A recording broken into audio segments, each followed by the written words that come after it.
Mute yourselves, everyone. Everybody mute.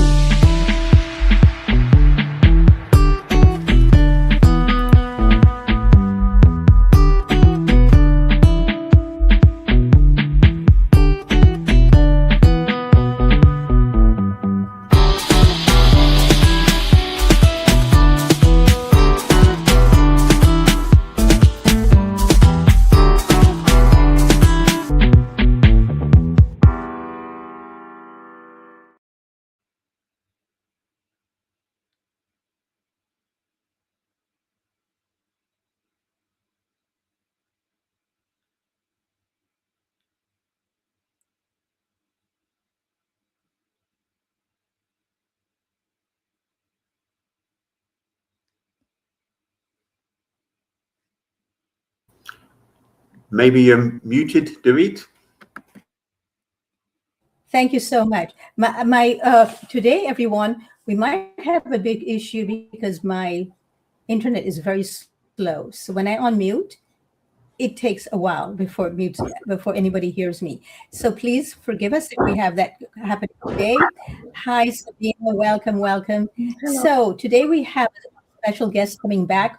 Everybody mute yourself, please. Everybody mute yourselves, please. So everybody, please mute yourselves. Thank you. So today we have again a return guest, and her name is Sandra Lee, and she is the creator of the Spectrum of Anger. And if you did not hear her last time, I am glad you're here today because I think it's worth you really hearing what she's doing and what she has done and how helpful she has been to so many people. So without further ado, I'm going to bring on Sandra. Welcome, Sandra. Please unmute yourself. And then when you finish speaking, just mute yourself again. And please let everyone know about who you are, why you developed the Spectrum of Anger as well. I have been supporting women entrepreneurs in finding their voice and stopping from holding themselves back from taking actions that they really know they want and need to do. But the mind, the things that we make up in our heads, really stop us from doing that. And so I created a framework that I call the Spectrum of Anger, where all of the uncomfortable emotions are on this spectrum. And when we block them, we keep ourselves from being able to be fully ourselves. And when we can be fully ourselves, then we can have whatever it is we want in the world: success, relationships that are wonderful, and fabulous health, including wonderful food.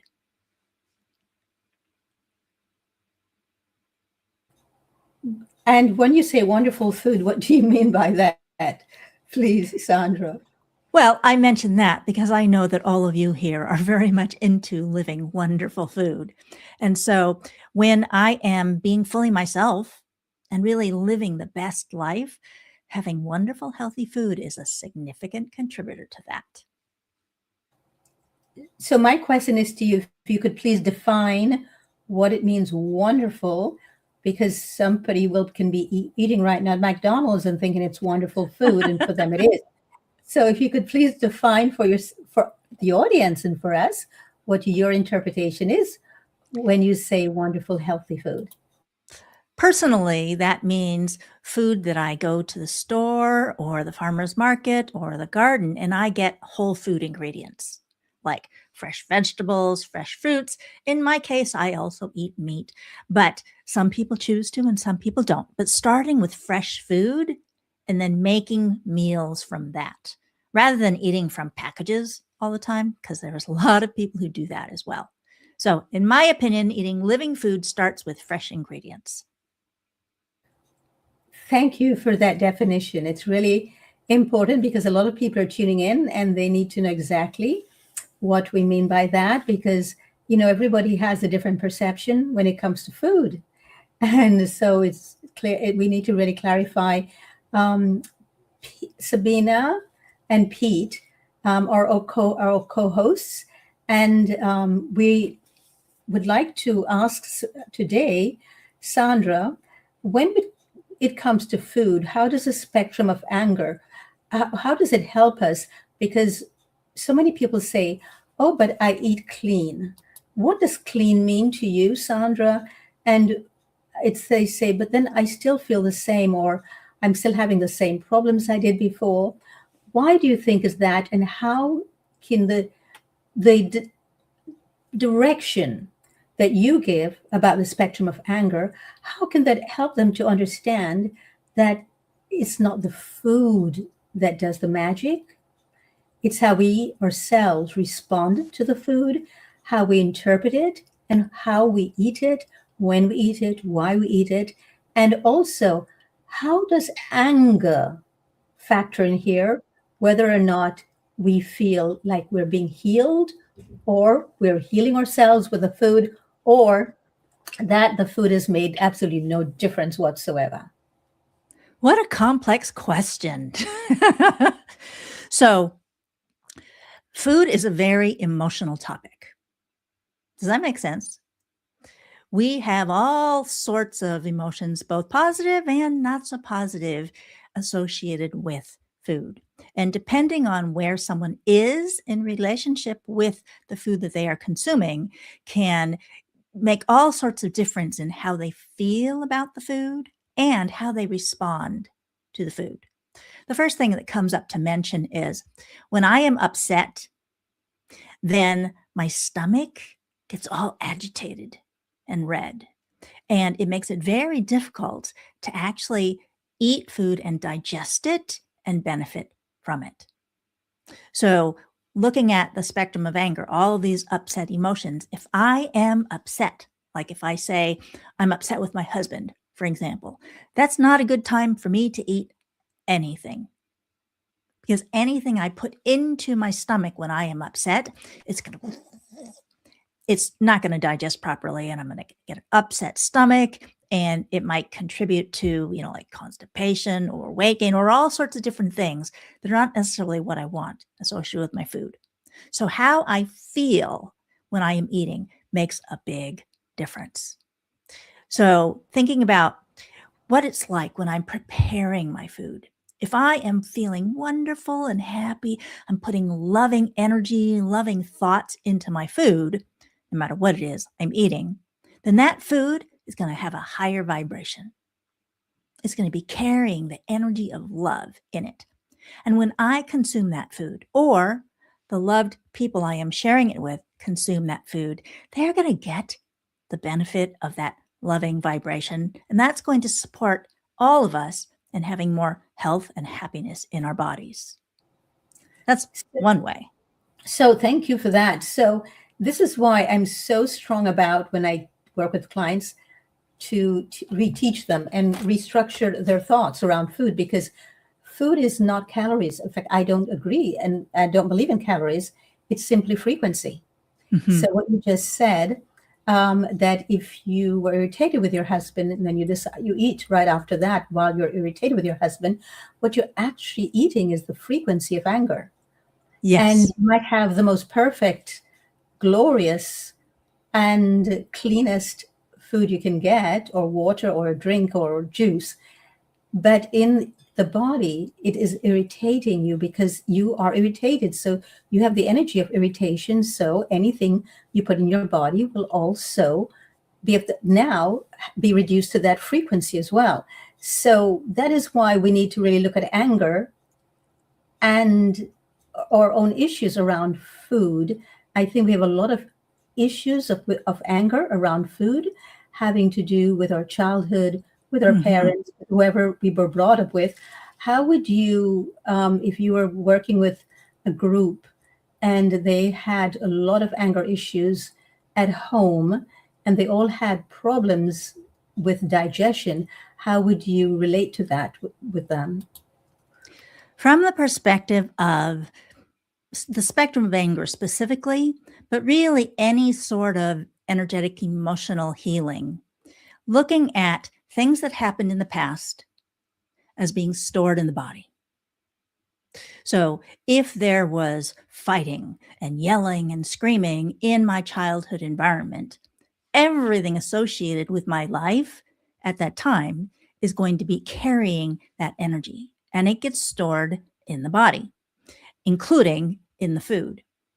And when there is any sort of upset going on and I eat something, it might happen that my body associates what I ate with the situation, the stress of the situation.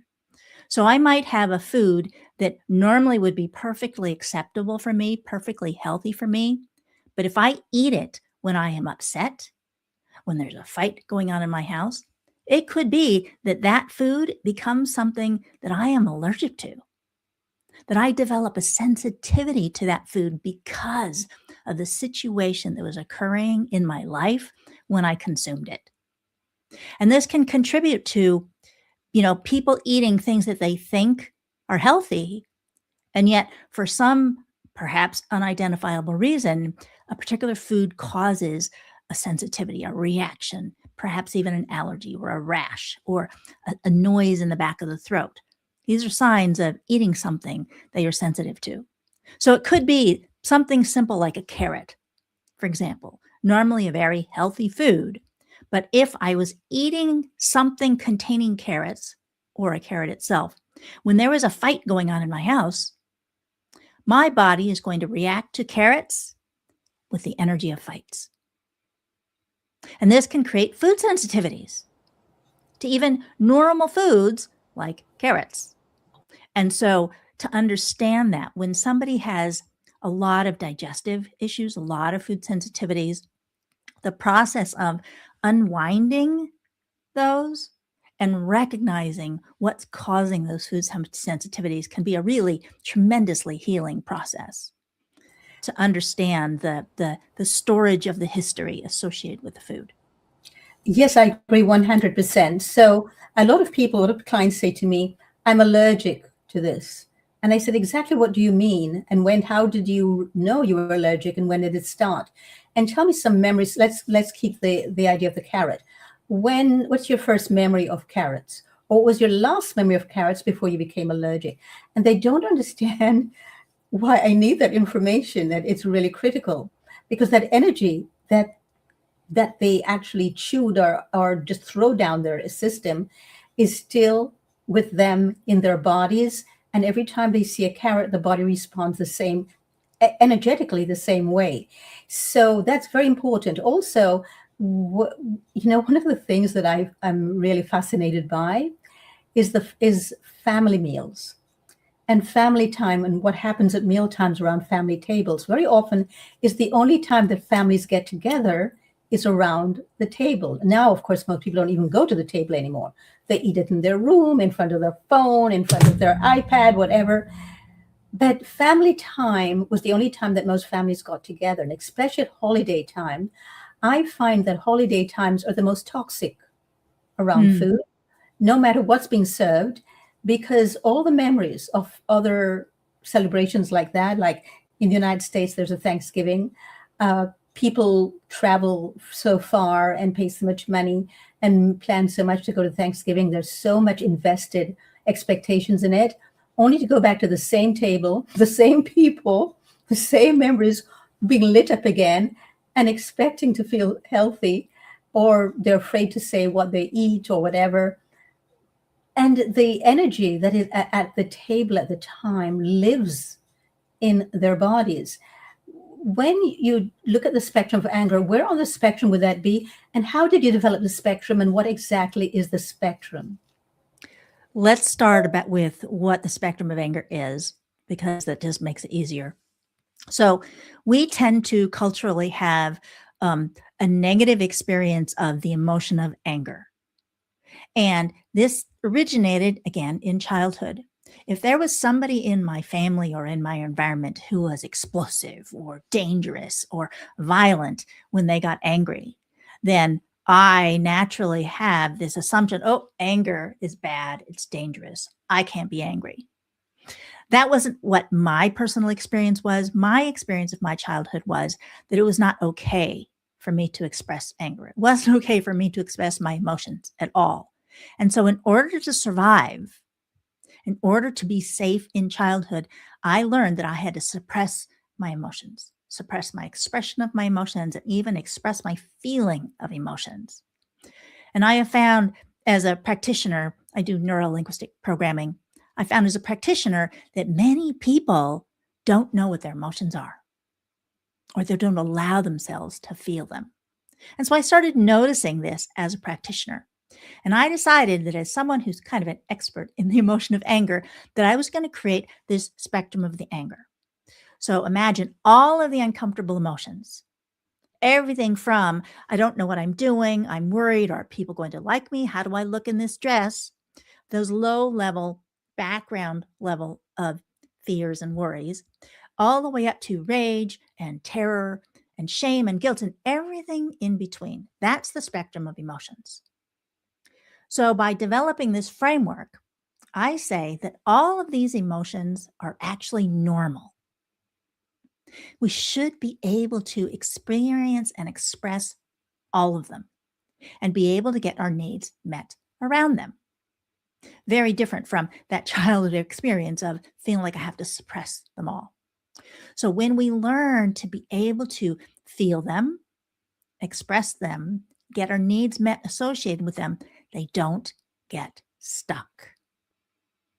When I can't feel emotions, either as a child or now as an adult, and I don't allow myself to feel them, I hold that expression back. What happens is that stores in the body. So over my lifetime, if I've stored all these unexpressed emotions in my body, ultimately that's going to produce pain. It's also going to produce things like digestive upset and other health conditions over time are going to develop by stuffing all of emotions.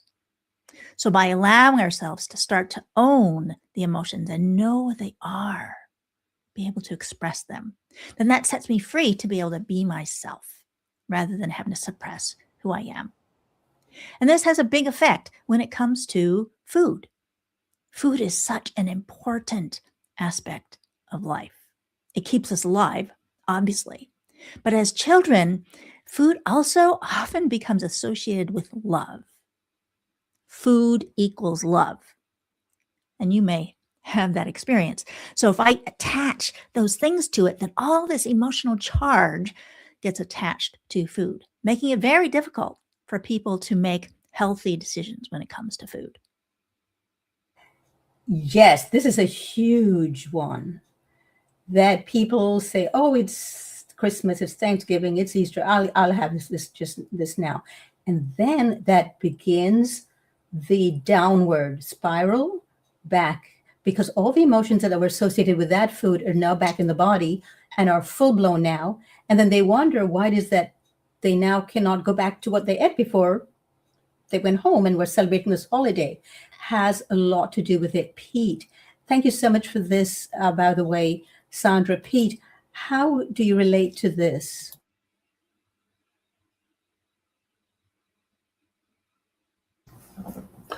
Yes, you could say it's complex. It can be made easy though, it's simple. I think it's been made complex for a very reason. And it can be really simple. And it's just remembering maybe some of the simple core essence of what is going on. And the more we get connected, we obviously can make them connections. Now, I did a festival for about 17 years. So I'd have so many volunteers. And in the end, we'd have this data each volunteer would get. And the idea, so I was very big on the energetics, the frequency around food. You know, I spent 8 years, I realized, of my 18 years on my own, eating my food, generally sauna, by myself, creating the food, to, you know, such a ritual. Also generally by a fire, and I'd have my food. The reason why I recognized that, because I remember I was with some friends, and this woman said she's never ate on her own. So I'm like, whoa, okay. So it's such a big topic. Where do I start? So at festivals, the whole idea, on the data, it would be like, do some form of meditation, sauna before you come into this kitchen, please. Sometimes we would have silence. So it was, let's just say, many aspects, a holistic approach. And of course, it's such an emotional topic and connection with the food. And so stuff would come up within people working in the kitchen. Projections would happen. So fortunately, I had awareness from many years ago, and like working on myself, working with certain people, we can call shadow work, constellation work. What is that? It's just like going more in, working with your dreams, daily diary, and breath work. So, and it was tricky at times, because I might say, as you mentioned, what do we class as nourishing? So we can have 5 different people's version of that, So it was, couldn't really write it down really. So it was just really an experience people would experience. And the idea of that was, so the energy in the kitchen is calm. Things would happen when it was not calm. If there was issues going on, people might get. Pete, we keep losing you. Pete, you're freezing and we're losing your voice. And you're freezing. Could you just get off and come back on again, please? Could you reboot? Sandra, pick up with what Pete just stated. Pete, could you reboot, please? Because you are freezing and we're not seeing you nor hearing you. Sandra, could you just come back on, please, and just give us an idea of what it is that you think about what Pete just said? The biggest thing that came into my mind with what Pete was saying actually relates to water. So thinking about food, and a very significant aspect of food is actually the water within the food. And, I know that all of you love talking about living food. And part of what makes living food so wonderful is the water within it. And the water is programmable. So what Pete was talking about was the emotion and the, experience associated with the food that the food then picks up. And I think that it's the water within the food that really contributes to that programmability of the food. And it's what enables the food to transfer that energy into our bodies, because of course we eat the water that's in the food and then it enters into the waters of our body, helping the frequency of who we are to be able to elevate, ideally, with our food. But a lot of people, unfortunately, also eat very dead food, dry food, been in packages for decades food, and that doesn't have much good energy to it. So that's part of why we love here at Being Healthy. We love having our living food.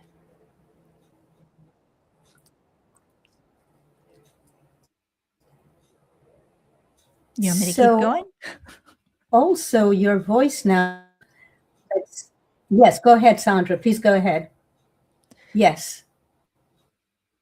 So thinking about the experience. Yes, please, Sandra, go ahead. Can you hear me? Sabina.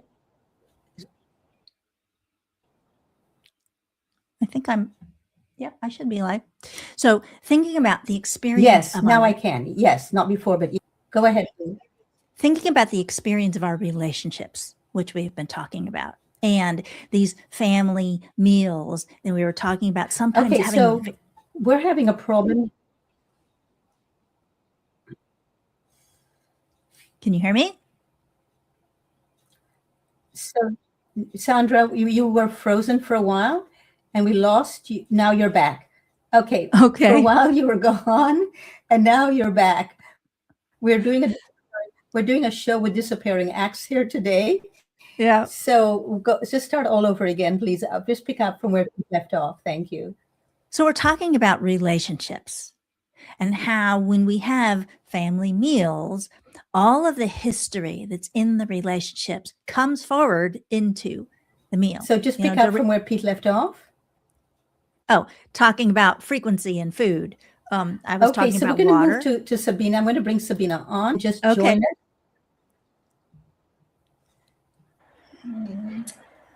Hello, everyone. And thank you so much for sharing, Sandra. And yes, I can so relate to that, especially family meals, because there was a lot of like arguing on the dinner table and my dad shutting us down when we spoke. So I always remember these family get-togethers as something unpleasant, especially the holidays. There was so much pressure. My mom was always under so much stress, and my dad was angry. There was a lot of tension on the dinner table, and I never enjoyed ever. I can't remember any family dinner that was actually enjoyable. And my condition was I had chronic digestion issues my entire childhood, which is kind of interesting. And yeah, I mean, part was the food, but of course it was also, now understanding that it's not just the food. I grew up on an unhealthy standard German diet, but also all these emotions that were constantly in our household. There was a lot of always tension, always stress, always yelling. It was just part of the family dynamics, and it was so-called normal. So when I left my home and I switched my diet, also I was able to find peace, having my own place. A lot of the health issues I had that kind of almost disappeared. It didn't happen overnight, but it happened very fast, like to the point that I was like, what just happened? I always congestion in my nose, and just switching to a mainly raw food diet and having my own place, having peace in my life, I actually never had congestion ever again. It literally went away like that fast. And then some other issues just kept getting less and less. And then along the years, I would realize I got to my health at a pretty young age. I would say I had really good health to the point I just didn't get sick anymore. But there was still a lot of emotion that was underlying, lots of residues from my childhood. And yes, I also became aware, how critical it is when we eat with a peaceful mind. We eat slow, we eat in a loving way. So I started to bless my food and made sure I decorate my table nicely, and I just create a peaceful atmosphere before I even eat. And the moment I felt, oh my, I'm sorry, we have a situation here. I have a cat here. Anyway, so let's continue. I'm sorry. Yeah, I got distracted. Can't remember where I was, but it was a process of realizing how emotions affect our food, and how critical it is to do conscious eating, to express gratitude for the food, and to eat slowly, and to be present, and to, when we eat, we make it like a meditation. We really enjoy the textures, the flavors, even looking at the food. And while we prepare it with love and with kindness. And I actually noticed the difference. I go to different farmers here in the summer and spring. And there's one farmer, she is just an extraordinary woman. And she really loves what she does. And she does everything by herself. She makes her own compost, and the way she plants, and the way she picks her seeds. So it's very different from traditional or so-called organic farming. And when I eat her food, her lettuce tastes entirely different than any other lettuce from any organic farmer I buy here in the area. It's just very special because it's the love, it's the dedication, it's the vibration she puts into this whole process of planting the seeds, how she prepares her garden, how she prepares the soil, the kind of energy she puts into her work. It's like a complete difference than any other farmer. And you can notice the difference if you really tuned in. So I just so appreciate her food. And I drive like more than an hour back and forth just to have her food, because it's so higher in quality and better in taste than anything else I could get from anywhere. So it's really about the vibration, the frequency. It's the love we put, actually the dedication we put into something that reflects in how it tastes and how we actually feel when we eat the food. So that's what I wanted to say about that. Yes, and do you now, Sabina? I know you're not eating the same way you ate when you were with your family, but when you see that food, does it bring back that same knee-jerk reaction when you No, it does not. see? You mean the way I eat? Because the way I eat, I always, when I that was with specific family, sorry, it's cut off. I can't really hear. item that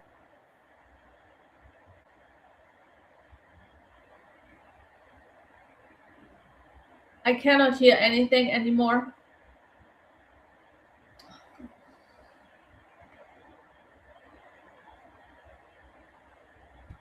Go ahead and just talk, Sabina.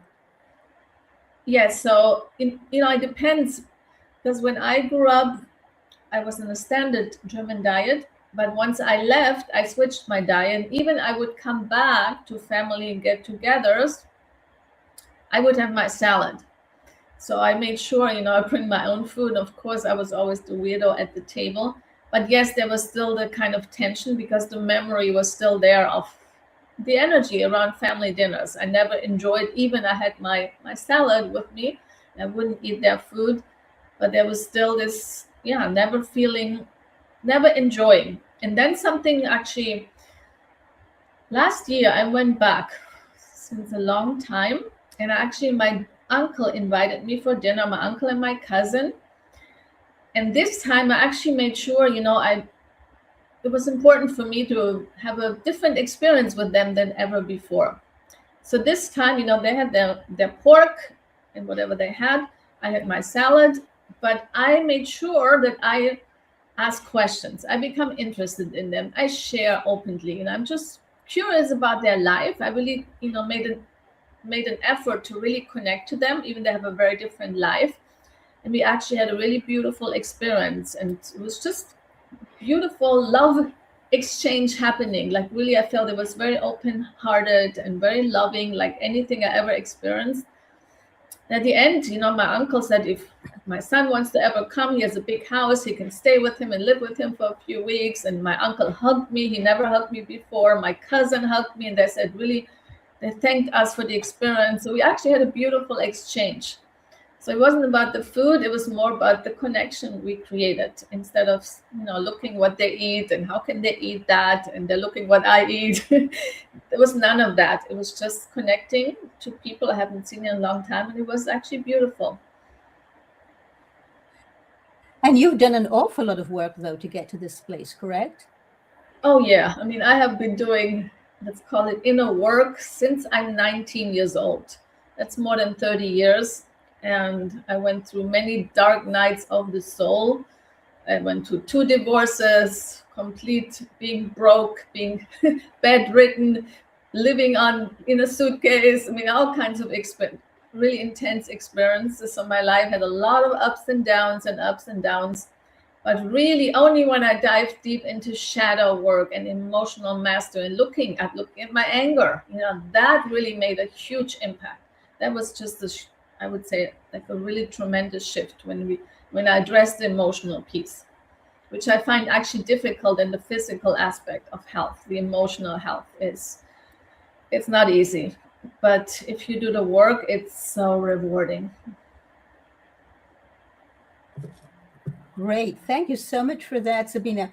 Sandra, how would you respond to what Sabina just added here and her own experiences? Tremendous value that she shared. Thank you, Sabina. And what I feel like doing is actually doing some NLP, helping all of us to be able to release the stress, whatever it is that comes up to mind associated with those things that happened in the past. Is that something that you would enjoy? Anybody wants to answer this? Sabina, Why don't would you you go ahead, appreciate Sandra, that? and give us your own experience? Yes. I don't really have difficulties associated with food myself, but it sounds like Sabina, at least, and perhaps others of you who are here or those who are listening, might have similar memories to what Sabina was describing. And so as I was listening to her, I just felt like, oh, let's see if maybe we can help to be able to release some of that old stuff that might still be associated with food. So if you would like that, I'm going to do this. Okay. Now, this is going to be Absolutely. this is going to be a little bit different from actually doing a formal neurolinguistic programming process and release. It won't be as complete, but it might help you to be able to release some of that accumulated stuff from the past. Sabina has already done a tremendous amount of healing work for herself with this, but I imagine just from listening to her talk, there might be a little bit remaining that she's ready to let go of and to support others in doing the same. So for yourself, you listening, those of you here on the call with me now, just think of a memory or a situation or a time in the past where there was this charge associated with food. And it could be, the holiday experiences that Dorit was bringing to mind or similar experiences to what Sabina was having. So just think of that. And now ask your unconscious mind, is this okay for me to release this now and for me to be aware of it consciously? Just answer that for yourself. And do I want to release this? Because perhaps you're not actually really ready to release it. And if the answer is no, honor and respect that. And how much do you believe that you can release this? And just kind of notice what the answers are that come up. And are you at cause in releasing this? Being intentional and saying, I am going to make something happen rather than being a victim or passive in this situation. So am I ready to really release these things from the past associated with food? So if you feel ready to release this now, I'm going to have you imagine that there's a big red balloon in front of you. And take all of these things, all of these uncomfortable experiences and emotions and the energy from it. If there's any sensations in your body associated with it, just imagine you're taking all of those things and putting them into the red balloon that's in front of you. And this red balloon is magical. It can get as large as you need it to be. So just take all of those uncomfortable experiences and putting them into the red balloon.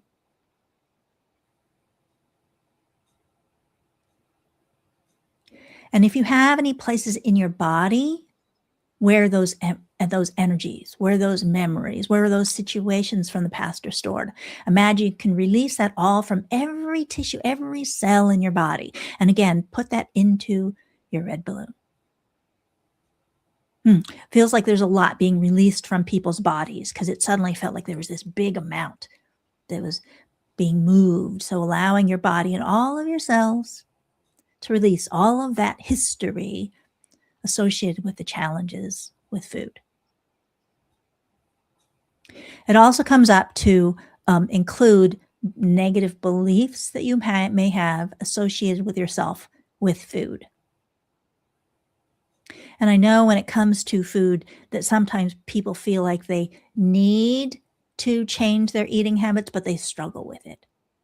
So it feels like there's somebody maybe listening to the show later who has this issue.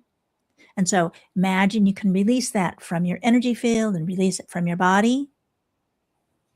There might be some resistance to that. And if that's true, that's okay.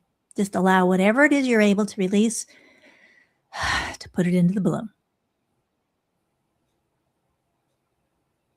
Okay, it feels like we're about reaching our capacity. There's more because, again, food is a very emotional subject.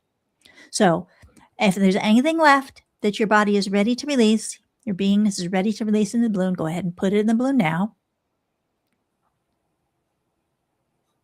And then tie your balloon closed with a golden cord. Now call your intuition to be there with you. Whatever your intuition looks like is fine. If you don't have an image of your intuition, that's fine. And the balloon is floating there with you and your intuition. Now in NLP, we take you back on the timeline into the past. So ask your unconscious mind, where do you need to go in your past to be able to release this balloon and all the stuff that's inside it? If you like, you can go all the way back to the time when those events happened. You'll be perfectly safe. So I want you to imagine that your timeline is there with you.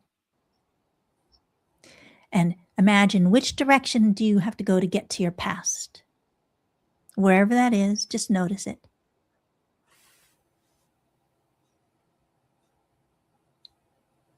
And now think about, where is your future? Which direction you go to get to the future?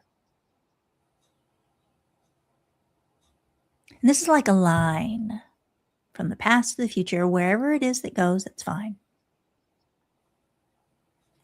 Now I want you to imagine you're floating up above your timeline in your imagination.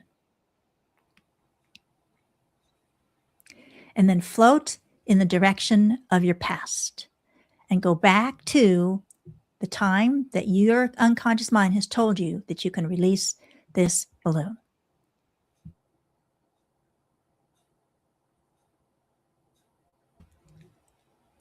You floating back over to the past? So now I'm going to have you look down onto your timeline to the event that's there. And if there's anything from that event that wants to be released, you can add that into your balloon.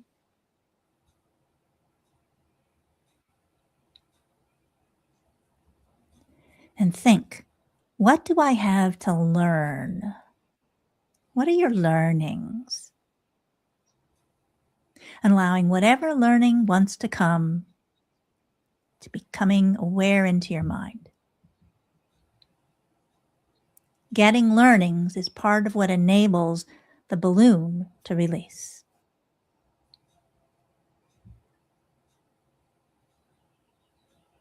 And ask your unconscious mind, is there anything else for me to learn to be able to release this balloon today? Big messages coming is to love yourself. I think it's probably pretty safe for me to say that's a good lesson for everybody. Love yourself. And also love your food, because food is wonderful, despite all the messages that might have gotten attached to it in the past.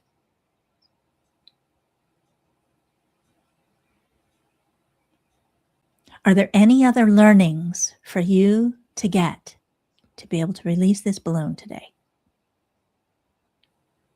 There we go. Feels like things are moving.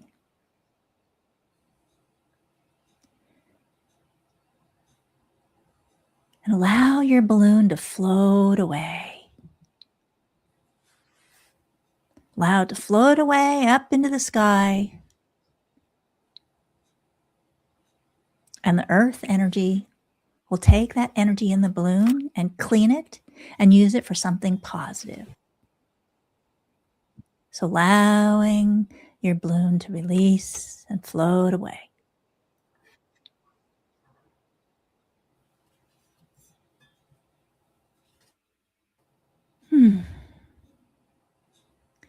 Okay, is your balloon gone?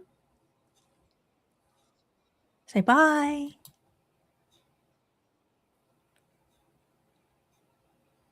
Okay, now I'm going to have you come back over your timeline from wherever you are, float back to current time, allowing yourself to adjust everything with the change that you have made. Everything in the future is able to be different, including your relationship with food today. Your relationship with yourself today can be different. So allow yourself to come back to present time.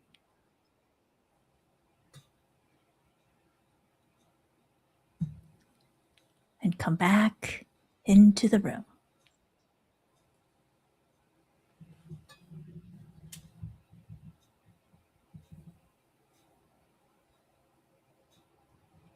And breathe. I'm going to strike my tuning fork just because I like doing it.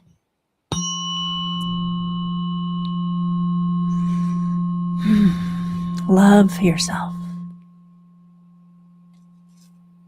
Love your food. And feel the vibration of love go from your heart and expanding out to all of your cells of your body. And allowing this love to go to your digestion, filling your body with love and light, the wonderful frequencies of fresh food and water.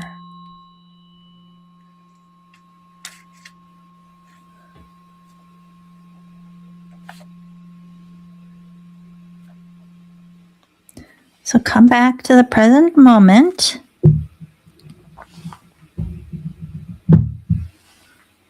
Who wants to talk with me now? So let's go to Pete. Me. Pete. Yes, we talk about water.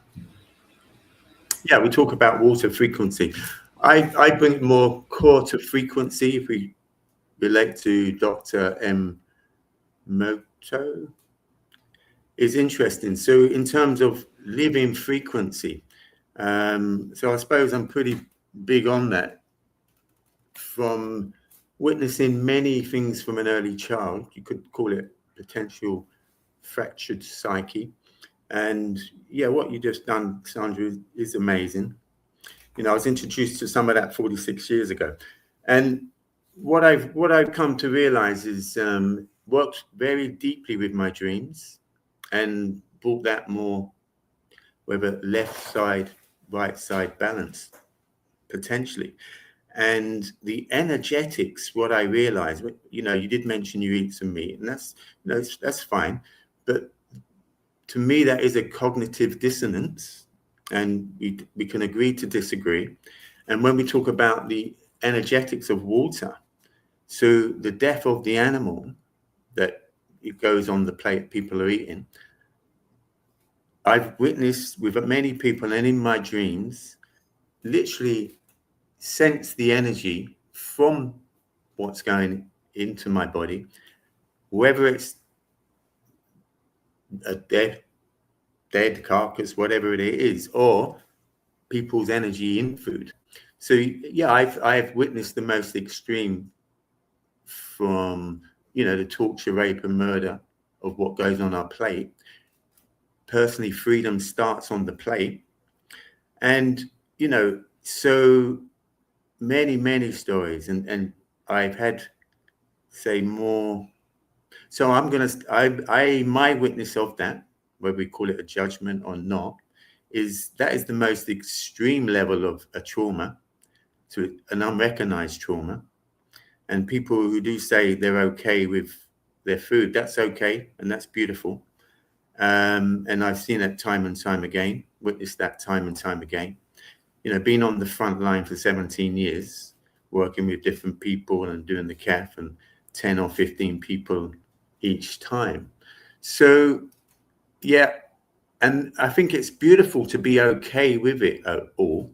And that's maybe Shaylon, kind of the warrior type person that's maybe so in tune from the age of 1. You know, maybe that is true. I have not witnessed that as yet.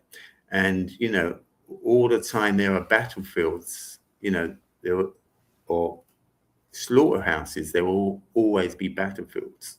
So we can take different things. Thank you for sharing your thing. This is my little seed to you. And, you know, Hippocrates, Socrates, you know, again, I'm reiterating man-made history. However, when you go really deep into your tuning into your body, you know, the body intelligence, and we talk about water frequency,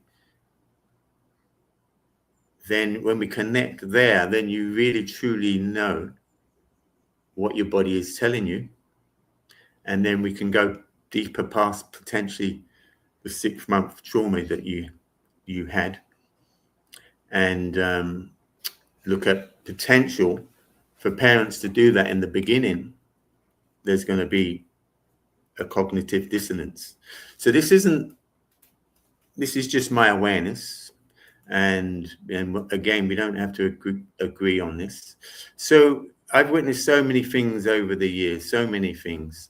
And just with food alone, I would work with my cravings for so many years in the beginning, 18 years ago.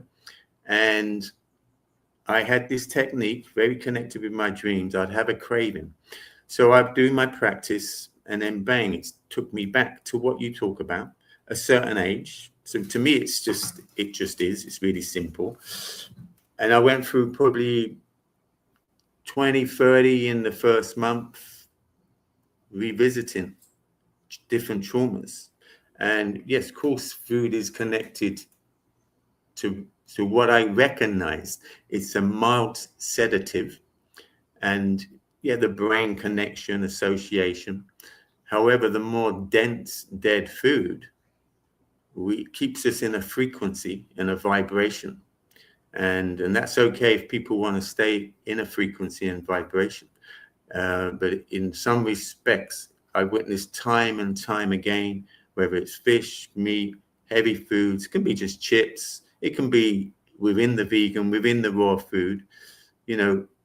We could look like us foodies, and we could look extreme, and I would say it's wise for people to look at what is on their plate as to see us foodies a certain way. So yes, I've witnessed so much, and 2 siblings passing away, and I'm okay about that. Lost a child when I was 19, 9 months, and I'm okay about that. Why? Because all the heavier foods, the karma, trauma, aggressiveness, abuse within meats and fish was suppressing that. So took that out of the equation. It took me to them situations. They just manifested. So of course I see why people don't go there, and why some of us get judged a certain way just from a frequency level, or how I am speaking now. A lot of people don't want to go deeper and really look at themselves. And so it's an interesting topic, and I can talk. We could have an amazing dialogue, I'm sure, and I can go into much more deeper than this, and with siblings passing, and I can equate things that happen from one. When a child comes in, your child comes in, and the energy of that child at 1, if you haven't cleared your own experience at 1, for instance, say your 6-month experience, if you hadn't truly experienced and you had a child, the energy at 6 months is going to bring all that up. So we are very self-fulfilling prophecies if we really don't go back and revisit and truly clear the seed. We can compartmentalize. I've met many people say they're coming from the heart, enlightened, etc., or mentally enlightened, and different levels, etc., etc. So, and it's been interesting. I do see lots of basically cognitive dissonance going on, and that's all okay. But this is me on this platform, just sharing my bit for viewers. My experience has been time and time again. I can express more than this, but this can be triggering for too many people, because we have a program. There's another program. When we have children, if we haven't resolved our child issues, I see how we are shutting down their vibrations, shutting down their light. Again, what I mentioned, if we're still stuck in 2 months, 3 months, 4 months, a year, we are shutting our children down. It's just unbelievable. So there's an inbuilt virus in us. Anyone hits a certain frequency, expresses or animates that frequency, it's just like bit like on the movie. What is it called now? Anyway, energetically, agents, we become the agents, kind of attacking the child, shutting them down because it brings up stuff in us. So the moral of this story, really wise for everyone to go deeper. If you really want a better life, a better world, and go deep into the what's on your plate, the murder, rape, torture, and listen to some of these good scholars. You know, again, all the time there are slaughterhouses, there will be battlefields, you know, and there's many more. So I suppose I'm just going to leave that there, really, because that could be quite an interesting topic for many people here. And, you know, yes. So I'm going to bring Sabina in on this, therefore, then. Sabina,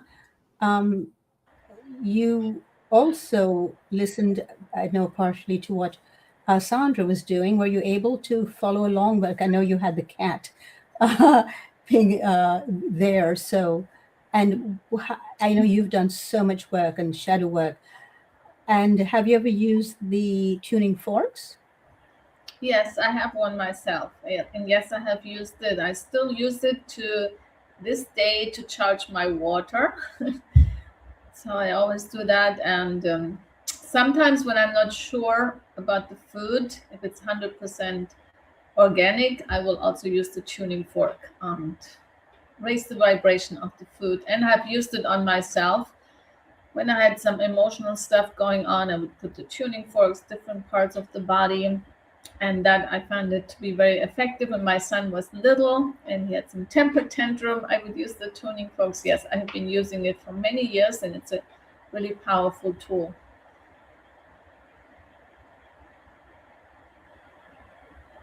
And in closing, how would you like to actually close this section, today's live stream? What would you like being that the topic is, so you think you're eating clean, so why hasn't your health improved? Thinking about the spectrum of anger. Really, whatever it is you're eating, even if you're eating perfectly according to your sense of what that means, if you are not mentally and emotionally healthy, it's going to show up in your body. The stress, the belief systems, the suppression of who you've had to be in the past, all sorts of things can be stored in your body, leading to your body not feeling well. So, you know, if you feel like everything you are eating is perfect, but you're still not well, then to go deeper, what could be in the body, stored in the body? You know, we were talking about food reactions coming from something happening when you were eating it. There could be that. There could be food sensitivity. There are all sorts of different things that could be going on. And if you want help working with those things, then I would love to talk with you. And how can people reach you? Where can they find you? The easiest way is to get a free gift that I have, the Body Symptoms Decoder. It talks about the spectrum of anger a little bit, and then it talks about how when you have symptoms, what are some ways that you can look at it? What interpretation might you start to be able to draw based on your symptoms? And so if you go to shinewithsandra.com/body, that will take you to the Body Symptoms Decoder. And then after that, you will receive my newsletter. And I look forward to talking with you, hearing how your experience of all this has been. Could you repeat that, please, and a little slower, and maybe even spell it out? Thanks. It's shinewithsandra.com/body. So SHINEWITHSANDRA.com. That's shinewithsandra.com/body, BODY. And that is such a wonderful way to finish off today. Shine with Sandra. We are really grateful to have you here with us again, Sandra. It's always a pleasure having you on our live stream. And I trust that people will get to know you a little bit more and maybe even deeper and delve into this really interesting field of or emotionally stored response to certain foods, and stop saying that they have a problem or that they have an allergy, and in fact go to the root of the problem. So thank you all for coming to my two co-hosts today, Pete and Sabina. Thank you so very much. Until next time, join us here, everyone. Bye for now, and bye, Sandra. Thank you very much.